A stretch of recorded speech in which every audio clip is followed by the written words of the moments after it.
Se contaban tales historias de la guerra que parecía que tuviera lugar en un país lejano y diferente. Hasta que los refugiados empezaron a atravesar el pueblo, no nos dimos cuenta de que realmente se libraba en nuestro país. Familias que habían caminado centenares de kilómetros nos contaban cómo habían matado a sus parientes y quemado sus casas. La gente del pueblo se compadecía de ellos y les ofrecía un lugar donde quedarse, pero la mayoría lo rechazaba porque decían que tarde o temprano la guerra llegaría allí. Los niños se negaban a mirarnos y se sobresaltaban por el mero ruido que se hace cortar leña o por una piedra que se tira con la onda cazando pájaros contra un techo de hojalata. Los adultos acababan quedando encimados al hablar con los ancianos del pueblo. Aparte de la fatiga y la malnutrición, era evidente que habían visto cosas que les infestaban la mente, cosas que cualquiera se negaría a aceptar si se las contaran. A veces pensaba que algunas de las historias que contaban los transeúntes eran exageradas. Las únicas guerras que conocía eran las que había leído en los libros o había visto en películas como Rambo, Primera Sangre y la de la vecina Liberia, de la que había oído hablar en las noticias de la BBC. A los 10 años no tenía capacidad para comprender qué había arrebatado la felicidad de los refugiados. La primera vez que tuve contacto con la guerra fue a los 12 años. Era enero de 1993. Salí de casa con Junior, mi hermano, y nuestro amigo Taloy, ambos un año mayores que yo, en dirección a la ciudad de Matrullón, donde participaríamos en un festival cazatalentos. Mohammed, mi mejor amigo, no pudo venir porque ese día él y su padre iban a reformar la cocina de su choza de techo a paja. Los cuatro habíamos montado un grupo de rap y dance cuando teníamos 8 años. Conocimos la música rap durante una de nuestras visitas a Monbimbi, el barrio donde vivían los extranjeros que trabajaban en la misma empresa estadounidense que mi padre. A menudo íbamos a Monbimbi a bañarnos en una piscina y a ver la tele en el enorme televisor en color y a los blancos que se reunían en la zona recreativa para visitantes. Una noche pusieron en la tele un video musical que consistía de una pandilla de chicos negros hablando a toda velocidad. Los cuatro nos quedamos hipnotizados con la canción, intentando comprender lo que decían. Al acabar el video, salieron unas letras al pie de la pantalla. Decían, Sugar Hill Gang, Rapper's Delight. Junior se apresuró a apuntarlo en un papel. Después volvíamos ahí cada 2 fines de semana para estudiar aquella música de la televisión. Entonces no sabíamos cómo se llamaba, pero me impresionó que los chicos negros supieran hablar inglés tan rápido y con ritmo. Más adelante, cuando Junior empezó la escuela secundaria, se hizo amigo de unos niños que le enseñaron más sobre música y bailes extranjeros. Durante las vacaciones me trajo cintas y nos enseñó a mis amigos y a mí a bailar con una música que supimos que se llamaba hip hop. Me encantó el baile y sobre todo disfruté aprendiendo las letras, porque eran poéticas y mejoraban mi vocabulario. Una tarde el padre vino a la casa mientras Junior, Mohammed Taloy y yo estábamos aprendiendo la letra de I Know You Got Soul de Eric B. and Rackham. Se quedó de pie junto a la puerta de nuestra casa de ladrillos y techo de uralita. Se echó a reír y preguntó, ¿entiendes algo de lo que dices? Se marchó sin darle a Junior oportunidad de contestar. Se sentó en una hamaca a la sombra de un mango, un guayaba y un naranjo y puso las noticias de la BBC de la radio. «Esto sí que es inglés de que deberías escuchar», gritó desde el patio. Mientras el padre escuchaba las noticias, Junior nos enseñó a mover los pies siguiendo el ritmo. Movíamos alternativamente primero el pie derecho y después el izquierdo, adelante y atrás, y simultáneamente hacíamos lo mismo con los brazos, sacudiendo el tronco y la cabeza. «Este movimiento se llama el hombre que corre», dijo Junior. Después ensayamos imitando las canciones rap que habíamos memorizado. Al marcharnos a cumplir nuestras tareas nocturnas de ir a buscar agua y limpiar las lámparas, nos decíamos «paz, hijo» o «me abro», frases que habíamos extraído de las letras rap. Fuera se iniciaba la música vespertina de pájaros y grillos.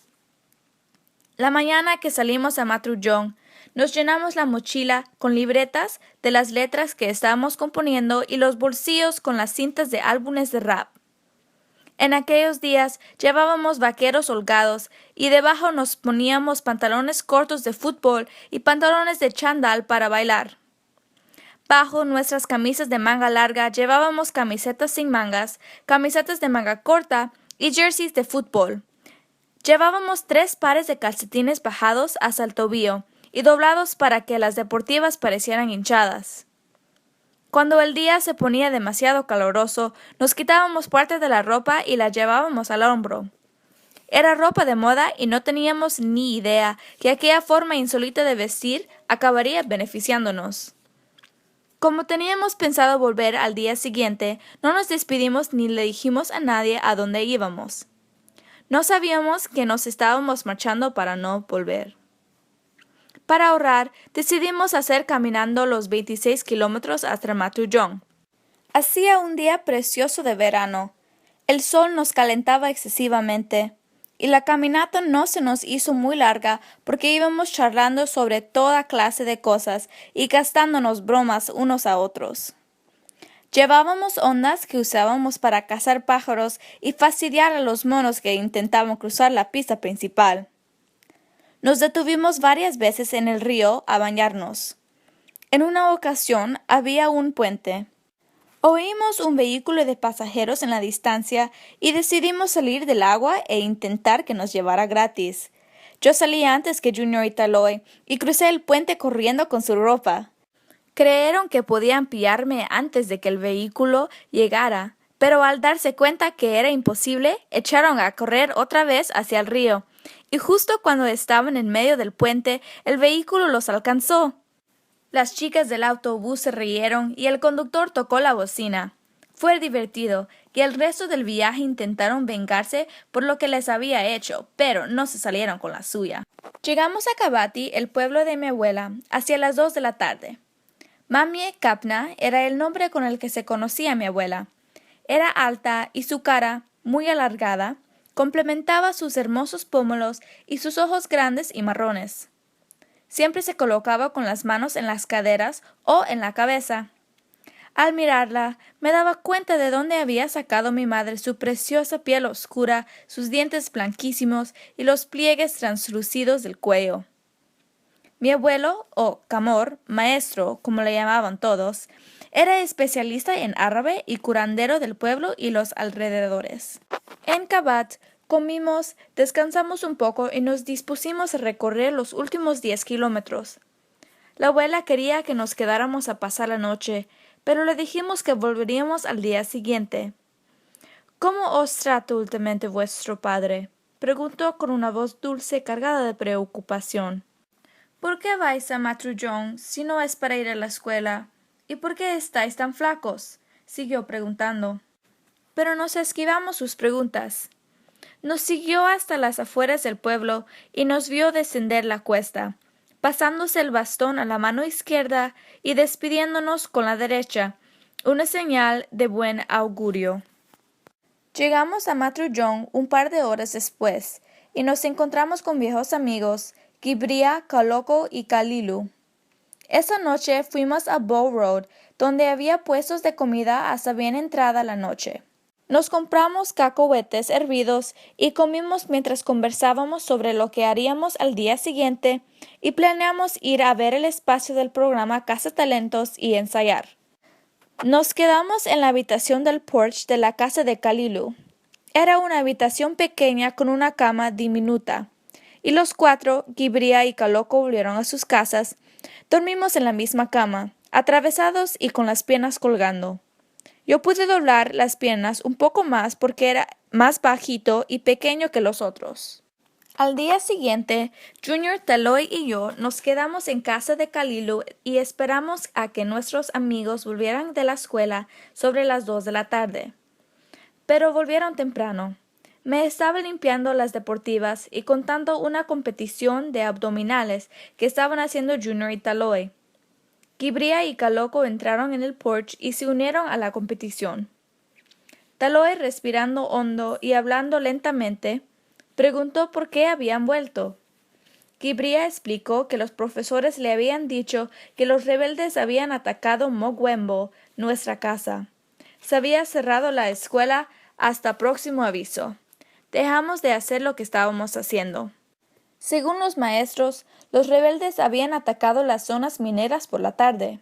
Las repentinas ráfagas de tiros habían impelido a la gente a correr para salvar la vida en todas direcciones. Los padres habían salido huyendo de sus lugares de trabajo y solo iban encontrando casas vacías, sin ninguna pista de dónde habían ido sus familias. Las madres lloraban mientras corrían a la escuela, al río, a los grifos a recoger a sus hijos. Los niños corrían a casa a buscar a sus padres que vagaban por las calles buscándonos a ellos. Y cuando el fuego se intensificó, la gente dejó de buscar a sus seres queridos y salió corriendo del pueblo. Esta ciudad será la próxima, según los maestros.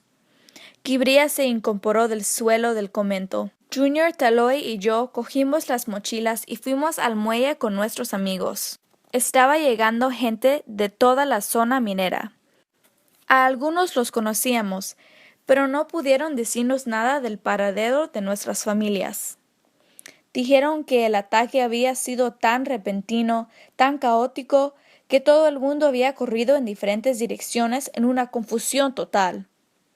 Durante más de 3 horas nos quedamos en el muelle, esperando angustiosos por si veíamos a alguien de la familia o podíamos hablar con alguien que los hubiera visto. Pero no se sabía nada, y al cabo de un rato ya no conocíamos a nadie de los que cruzaban el río. El día parecía curiosamente normal. El sol navegaba pacíficamente entre las nubes blancas, los pájaros cantaban en las copas de los árboles, las hojas se agitaban con la brisa suave. Todavía no podía creer que la guerra hubiera llegado realmente a nuestra casa. Pensaba que era imposible. Al salir de la casa el día anterior, no había ningún indicio de que los rebeldes estuvieran cerca. —¿Qué vais a hacer? —preguntó Kibria. Estuvimos callados un buen rato, y después Taloy rompió el silencio. —Debemos volver a buscar nuestras familias antes de que sea demasiado tarde. Junior y yo asentimos con la cabeza. Solo 3 días antes había visto a mi padre caminando lentamente de vuelta del trabajo. Llevaba el casco bajo el brazo y la cara alargada le sudaba con el cálido sol de la tarde. Yo estaba sentado en el porche. Hacía tiempo que no lo veía, porque otra madrastra había destrozado de nuevo nuestra relación. Pero esa mañana mi padre me sonrió al subir los escalones. Me miró a la cara y sus labios estaban a punto de decir algo cuando salió mi madrastra. Entonces volvió la cabeza y miró a mi madrastra, que hizo como que no me veía. Entraron silenciosamente en el salón. Me tragué las lágrimas. Dejé el porche y fui a reunirme con Junior en el cruce donde esperábamos el camión. Íbamos a ver a nuestra madre al pueblo de al lado, a unos 5 kilómetros. Cuando nuestro padre nos pagaba la escuela, la veíamos los fines de semana, durante las vacaciones, cuando estábamos en casa. Desde que se negaba a pagarla, la visitábamos cada 2 o 3 días. Esa tarde nos encontramos con ella en el mercado y la acompañamos a comprar ingredientes para hacernos algo de comer. Al principio su expresión era sombría, pero en cuanto nos abrazó se iluminó. Nos dijo que Ibrahim, nuestro hermanito, estaba en la escuela y que lo recogeríamos después del mercado. Nos cogió de la mano para caminar y de vez en cuando se volvía comprobando que seguíamos con ella. Mientras nos dirigíamos a la escuela de nuestro hermanito, nuestra madre se volvió y dijo: «Siento no tener dinero para volver a mandarlos a la escuela, pero estoy en ello». Se calló y después preguntó: «¿Cómo está vuestro padre?» «Parece estar bien.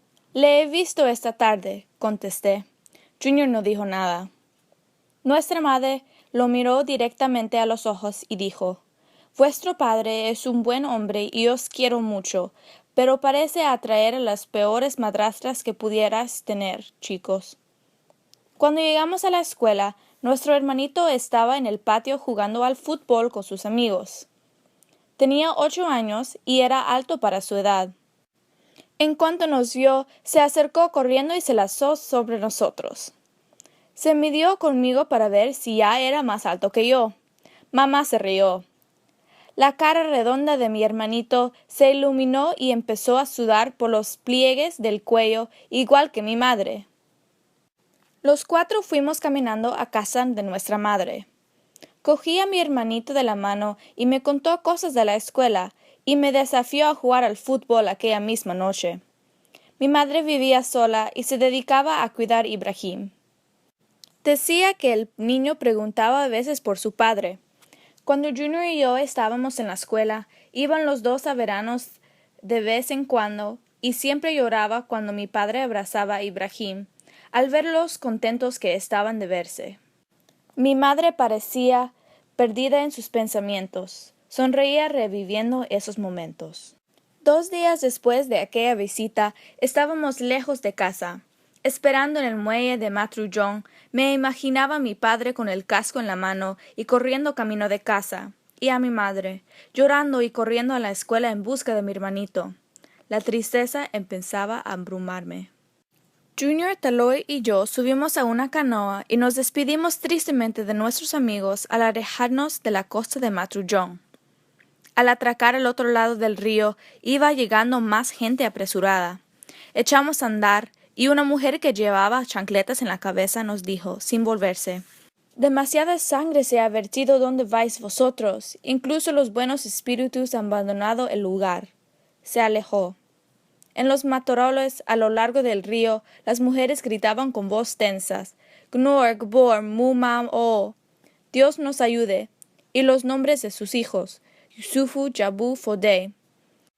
Vimos a los niños caminando solos, sin camisa, en calzoncillos, siguiendo a la multitud. Jai ne ju, kan kenku. Mamá, papá, lloraban los niños. También había perros corriendo entre la gente, que seguía corriendo, aunque ya se hubieran alejado del peligro. Los perros hosqueaban el aire, buscando a sus dueños. Se me tensaron las venas. Habíamos recorrido 10 kilómetros y estábamos en Kabati, el pueblo de mi abuela. Estaba desierto, solo quedaban huellas en la arena en dirección a la densa selva que se extendía por detrás del pueblo. Al caer la tarde, empezó a llegar gente de la zona minera.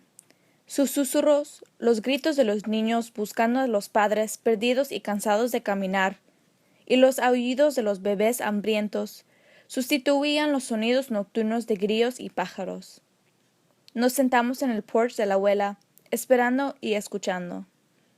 ¿Creéis que es una buena idea volver a Mongwembo, chicos?, preguntó Junior. Pero antes de que ninguno tuviera ocasión de responder, una furgoneta Volkswagen rugió en la distancia y todas las personas que transitaban por los caminos corrieron a esconderse al monte cercano. Nosotros también corrimos, pero no llegamos tan lejos. El corazón me latía acelerando y mi respiración se intensificó. El vehículo se paró frente a la casa de mi abuela y desde donde estábamos vimos que su ocupante no iba armado. Cuando junto a otros salimos de los matorrales, vimos a un hombre que bajaba corriendo del asiento del conductor y se ponía a vomitar sangre. Le sangraba el brazo. Cuando dejó de vomitar, se echó a llorar. Era la primera vez que veía a un hombre mayor llorar como un niño, y sentí una punzada en el corazón. Una mujer lo rodeó con los brazos y le insistió que se incorporara. Él se puso de pie y caminó hacia la furgoneta. Cuando abrió la puerta del pasajero, una mujer que estaba apoyada en ella cayó al suelo. Le salía sangre por las orejas. Los mayores taparon los ojos a los niños. En la parte trasera de la furgoneta había 3 cadáveres más, 2 chicas y un chico, y la sangre teñía los asientos y el techo de la furgoneta. Quería alejarme de lo que estaba viendo, pero no podía. Tenía los pies entumecidos y todo el cuerpo paralizado.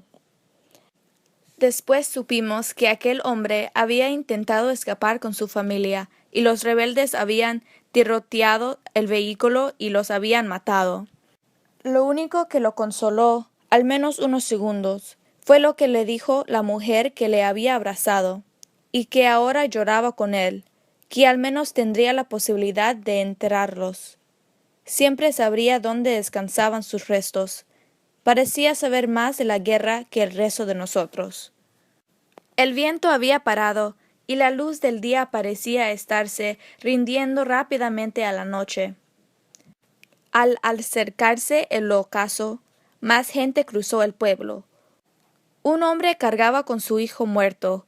Creía que el niño seguía vivo. El padre iba cubierto con la sangre del niño, y mientras corría no cesaba de decir: «Te llevaré al hospital, hijo, y todo se arreglará». Tal vez era necesario que se afuera a las falsas esperanzas, porque al menos le hacían correr alejándose del peligro. Un grupo de hombres y mujeres que habían sido alcanzados por balas perdidas fueron los siguientes en pasar corriendo. La piel que les colgaba del cuerpo todavía contenía sangre fresca. Algunos de ellos ni siquiera se percataban de que estaban heridos hasta que se paraban y alguien les señalaba las heridas. Algunos se desmayaban o vomitaban. Me entraron náuseas y la cabeza me daba vueltas. Sentía que el suelo se movía y las voces de la gente parecían resonar lejos de allí, donde estaba yo temblando. La última baja que vi aquella noche fue una mujer que llevaba a una bebé en la espalda. Le resbalaba sangre por el vestido y salpicaba detrás de ella dejando un rastro. Su hijo había recibido un tiro mortal mientras corrían al salvarse. Por suerte para ella, la bala no le había atravesado el cuerpo. Cuando se paró donde estábamos nosotros, se sentó en el suelo y cogió al bebé. Era una niña, y sus ojos seguían abiertos, con una sonrisa inocente congelada en el rostro. Se veían las balas sobresaliendo un poco del cuerpecito, que ya estaba hinchado. La mujer abrazó a la niña y la meció. Estaba demasiado afligida e impactada para llorar. Junior, Taloy y yo nos miramos y supimos que debíamos volver a Matrullón, porque habíamos comprobado que Mongwembo ya no era un sitio que pudiéramos considerar un hogar, y que era imposible que nuestros padres siguieran allí. Algunas de las personas heridas decían que Kabati era el siguiente en la lista de los rebeldes. No queríamos estar ahí cuando llegaran los rebeldes. Incluso los que no podían caminar muy bien hacían lo que podían para seguir alejándose de Kabati. La imagen de esa mujer y su bebé me obsesionó mientras volvíamos a Matrullón. Apenas me fijé en el viaje, y cuando bebí agua no sentí ningún alivio, aunque me daba cuenta de que tenía sed. No quería volver al lugar donde era esa mujer. Estaba claro en los ojos del bebé que todo se había perdido. «Te perdiste 19 años». Eso era lo que solía decir mi padre cuando le preguntaba cómo era la vida en Sierra Leona tras la declaración de independencia en 1961. El país había sido una colonia británica desde 1808. Sir Milton Margai fue su primer ministro y gobernó el país bajo la bandera política del Partido del Pueblo de Sierra Leona hasta su muerte en 1964. Su hermano Sir Albert Margai lo sucedió hasta 1967, cuando Siaka Stevens, el dirigente del Partido de Congreso del Pueblo, ganó las elecciones, a las que siguió un golpe militar. Siaka Stevens recuperó el poder en 1968 y varios años después declaró un partido único para el país, es decir, que el APC sería el único partido legal. Fue el comienzo de los políticos corruptos, según decía mi padre. Me preguntaba qué diría de la guerra de la que huía yo. Había oído decir a los adultos que era una guerra revolucionaria, una liberación del pueblo del gobierno corrupto. Pero, ¿qué movimiento de liberación mata a civiles, niños y bebés inocentes? No había nadie que pudiera responder a esas preguntas, y me pesaba la cabeza con todas las imágenes que contenía. Mientras caminábamos, fui cogiendo miedo al camino, a las montañas, a lo lejos y a los mataroles a ambos lados. Llegamos a Matrullón de noche. Junior y Taloy explicaron a nuestros amigos lo que habíamos visto, y yo me quedé callado, intentando precisar si lo que había visto era real. Aquella noche, cuando finalmente me adormecí, soñé que me pegaban un tiro en un costado y que la gente pasaba de largo sin ayudarme, porque todos corrían para salvar la vida. Intentaba arrastrarme a un lugar seguro en el monte, pero de no sé dónde salía alguien que se cernía sobre mí con una pistola. No podía distinguirle la cara porque estaba de espaldas al sol. Apuntó el arma al lugar donde me habían disparado y apretó el gatillo. Me desperté y me toqué el costado, angustiado. Estaba asustado porque ya no distinguía entre sueño y realidad. Cada mañana nos acercábamos al muelle de Matrullón en busca de noticias de casa. Pero tras una semana, el río de refugiados procedente de esa dirección cesó y se acabaron las noticias.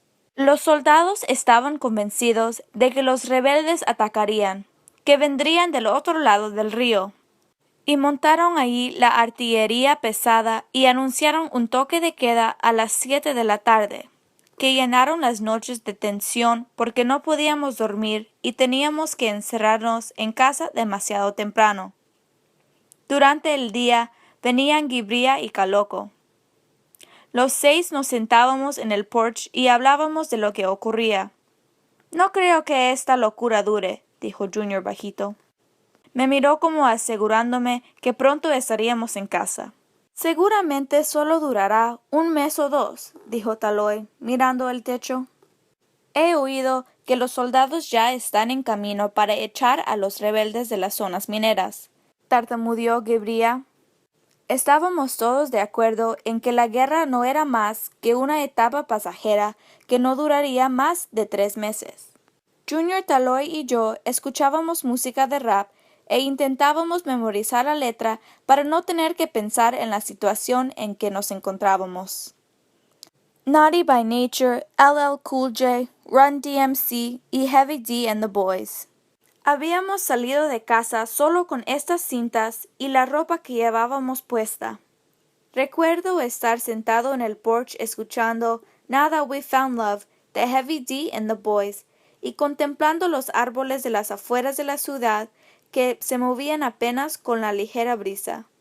Las palmeras de detrás estaban inmóviles, como si esperaran algo. Cerraba los ojos y por mi cabeza pasaban imágenes de Kabati. Intentaba deshacerme de ellas, evocando viejos recuerdos de Kabati antes de la guerra. En el pueblo donde mi abuela vivía, había una densa selva a un lado y plantaciones de café al otro. Un río discurría desde la selva hasta el borde del pueblo, cruzando pálmares hasta un pantano. Sobre el pantano, las plantaciones de bananas se extendían hacia el horizonte. La pista principal que cruzaba Kabati estaba plagada de hoyos y charcos donde los patos se bañaban durante el día, y en los patios de las casas los pájaros anidaban en los mangos. Por la mañana, el sol se levantaba por detrás de la selva. Primero, sus rayos penetraban entre las hojas, y gradualmente, con los cantos de los gallos y los gorriones que proclamaban vigorosamente la luz del día, el dorado sol se aposentaba sobre el bosque. Por la noche se veía a los monos en la selva saltando de árbol en árbol, volviendo a los lugares donde dormían. En los cafetales, las gallinas se ocupaban de esconder a sus pollitos de los halcones. Detrás de las plantaciones, las palmeras agitaban las frondas hacia el viento. A veces, al atardecer se veía ascender a un cultivador de vino de palma. La noche acababa con el ruido de las ramas quebradas en la selva y del arroz siendo aplastado en los morteros. Los ecos resonaban en el pueblo, haciendo huir a los pájaros y provocando curiosos parloteos.